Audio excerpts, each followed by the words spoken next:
I'll protect you. Oh my god, there's a hair in your mouth? Do it. It's literally bothering me. Do you know how many times I've done this? It's like, do you know who else is watching? My kids! I was gonna say.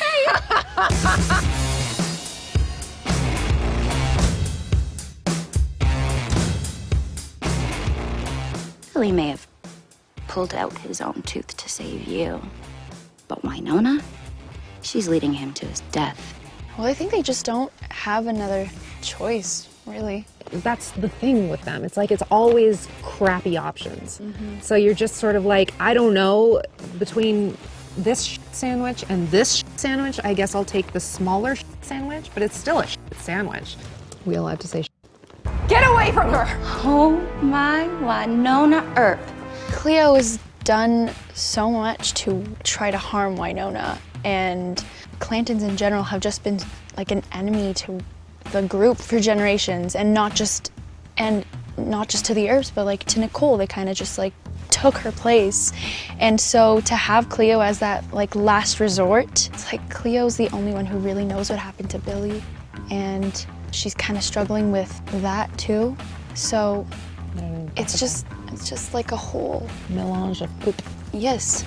And I think there's such an animosity between the Earps and the Clantons that goes so deep. Like, we've never seen Wynonna as scared as she was when the first Reaper appeared. So to have to choose someone to help you, not only choose her to help, but she chose to free Cleo over Doc and Jeremy. You know your options are bad when you're choosing an enemy that's been generations brewing. You killed her! Come on! Back! Mercedes, are you okay? Not to be a Dudley, but this hurts like a bitch! A lot of dark moments in that stuff, but very comedic moments too. I'd say it's like a Wynonna episode. You are not going to feed! It's like Doc's final redemptive moment, like where he gets put to the test and he's like gonna potentially kill his friends. Like, he's done this over and over again and we don't want to see it happen. I'm gonna do it again, like 2 scenes later. I mean, he's just trying to fight the need to feed. I mean, the blood for him just drives him crazy. He doesn't think anymore. It's impossible for him to have a thought process because the only process is I need blood. And then when you see the blood, it's just, it takes over him. Like I said, it's the animal instinct inside him. He just has to eat. Let's be honest. Danny Kind is a vampire. There's never been a sexier vampire. No offense to Kate, amazing, sexy, beautiful vampire. My ex-wife, love you, you're the best vampire. But Danny Kind. There's nobody more willing to be a vampire. She's the perfect candidate for being a vampire. Like, I couldn't think of a better person to pass on the mantle. Plus her line of, come over here and suck me off. I mean, it's... Yeah, that got a lot of laughs at the read-through.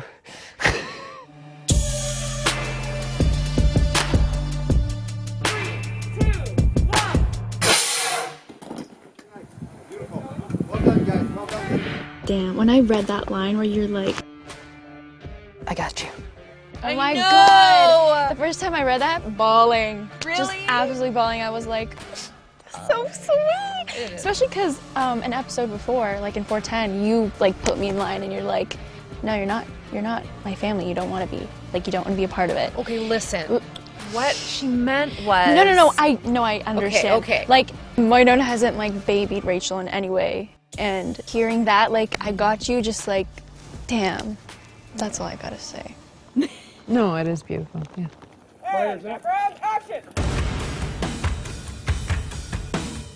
It's a weird character to play, guys. I'm not gonna lie. It's very strange. Have you smoked the herbal? Is it gonna be a herbal? You know, they always give me the option for Doc. They have both the herbal thing and then the cigarette. Can you not just smoke like oregano or something that's non-toxic? Yeah, we know you're smoking oregano. my oregano smoking days are over.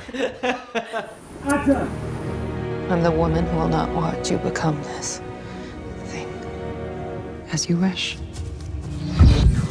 It's an interesting balance. I think that there is a darkness, and yes, that is absolutely going to be present, and there is this intention to serve the greater good that is in many ways sort of like a blind faith of thinking that this is for the greater good of all.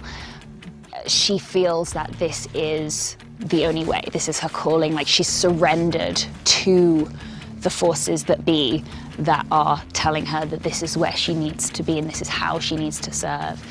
I thought about my experience with Goovily in season 2. Fight it. It won't let me.